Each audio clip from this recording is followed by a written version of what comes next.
What's up, YouTube? Big Dog here. Since the launch of Forza Motorsport, I've watched a lot of videos from content creators just kind of outlining their negative thoughts and how the newest motorsport release is just the downfall of the brand and just kind of dissecting how this game is an unmitigated disaster from turn 10. I wanted to just share my thoughts and perspective on the matter and just speculate on where I think the game could go and the strengths and weaknesses of this title as a whole. Firstly, for a bit of context, I've been playing racing games since the late 90s when I was well under 10. I played every single Gran Turismo besides Sport, and I've played every single Forza title outside of Horizon 2 and Motorsport 5. My journey with Forza Motorsport began with the very first game on the original fat Xbox back in 2005. I used to play online back then when I was less than 10 years old, learning swear words that my parents never said. I can clearly remember those times when players would just create their own game modes and open Forza lobbies for drag, drift, cat and mouse, you name it. Online gaming as a whole was just completely different back then, and every time I booted up the game I'd find unique lobbies with new ways to play the game together and making friends along the way. This phenomena was only really a thing in Forza going into the Xbox 360 titles. I remember joining drag racing lobbies on the Nürburgring where you have to wait for everyone to go back to lobby to just try your newest drag builds. This sort of gameplay to me was lost, or so I thought, as the game went into a quick race matchmaking system during the Xbox One generation. That community is still alive and well, and we'll touch on that later. This is all to say that I've seen Turn 10 at their prime. Alright, so let's switch gears and talk about the newest motorsport, starting with the launch. The launch of this game was a complete bag fumble by Turn 10 in more ways than one. On October 5th, I dove straight into grinding the lackluster career, getting a feel for the new physics on a controller and a wheel. I went into this game thinking I would mostly play with a wheel, but I soon found out that that is a still undervalued form of input from the developers. I have a pretty high-end PC build from the landscape of recording this as of January 2024, and I still struggled to run the game at a high level of quality and experienced a lot of crashing in the initial weeks and months. The main issue I ran into myself was at some point, it stopped launching the game from Steam, and after a week of troubleshooting, the only workaround was I had to create a separate administrator account on my PC and run it from there. I tried moving it to different SSDs, among many other methods, but I guess for some reason the game saw my only named account on this PC as not administrating enough at some point. Still to this day, in order to run the game, I have to run it on that other account, which causes issues here and there, but at this point it's just another day for me. I still experiences crashes and bugs, but the game from a stability standpoint is in a better spot for me. To me, I find it odd, as the Horizon titles are some of the most well-optimized games on the planet and can run at 4K on a fried potato, but I guess this title is built from the ground up. Now, we can't discuss this game without touching on the hot topic that is the CarPG progression system. Personally, leading up to the launch and going into the game, I didn't have much of a problem with it, as during the career, it was really satisfying to actually feel the difference of every single upgrade between races. This was a contrast from previous titles that I was always skip the street upgrades and go straight for pushing that dyno graph to look like the Rocky Mountains. I really felt the difference between balance in adding ARBs, chassis reinforcement, street suspension, or the 15 horsepower addition from a new exhaust and intake. For a brief time, I was enjoying the feeling of progressing a car little by little until ultimately abandoning it around car level 20 to progress onwards to a different event that required the purchase of a new car.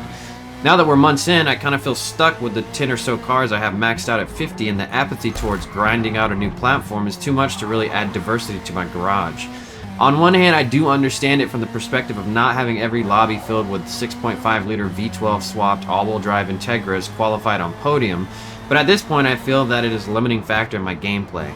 I also see the eye-rolling side of this where Turn 10 is doing this to keep us grinding to add to their engagement numbers, but to me that is just not how a car studio of car enthusiasts should approach it. I know that they nerfed the leveling system to an extent, but to bring a car to a state where it's competitive online is still a 2 to 4 hour grind. As far as the multiplayer system as a whole, I think it needs some work, but it's in a pretty decent spot. I'm generally happy with the fact that they added an extra open class hopper every week.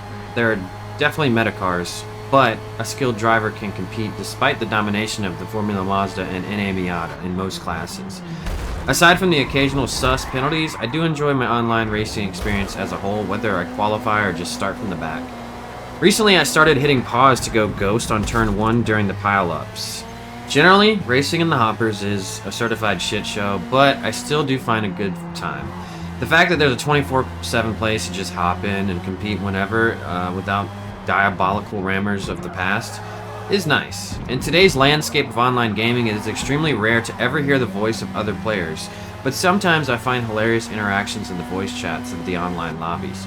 Personally, I don't love front-wheel drive racing, so I can't speak for the touring car series, but Forza GT is a consistent place for just good competition and entertaining races, and they're somewhat balanced. I will admit, it does suck to wait 20 minutes in practice for a race to be ruined in the first turn by a complete degenerate, but for every one of those races I have one where I'm satisfied by the events of carefully navigating a shit show to the end. With all that being said, there's still an element of that older create-your-own fun with the community form of the Xbox Live of yesterday still within this title. These days, online gaming pushes the players away from interacting with strangers in order to protect us from the degenerate behaviors of humanity when graced with the shield of anonymity. However, if you look deeper, you can find communities within the game that can provide meaningful experiences.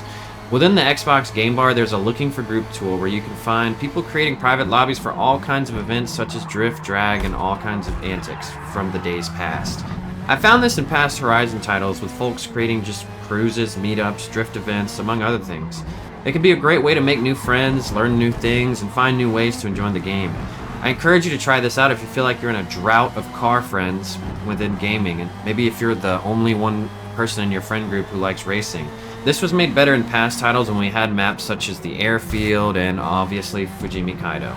Let's talk about the future of the game. I'm going to give Turn 10 the benefit of the doubt and say that they're going to include updates for drift and drag racing within the game in the future.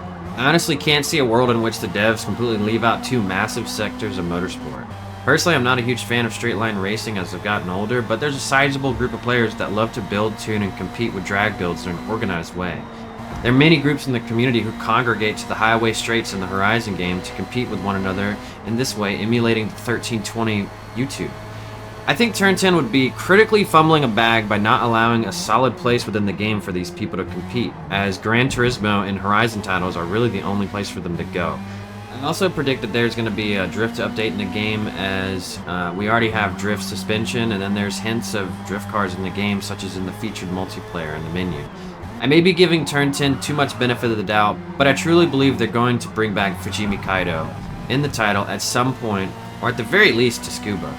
With the recent update featuring the Daytona International Speedway dropping within 2 weeks of the Rolex 24, as well as Yas Marina coming to the game just before the Abu Dhabi Grand Prix, I have to think perhaps there will be tracks coming to the game in parallel to major events taking place in real life.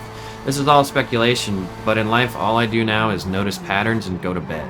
As far as ways I would improve the game, for me it just really comes down to stability, better support for wheels, improvement of the penalty system, and just more integration for community-driven multiplayer.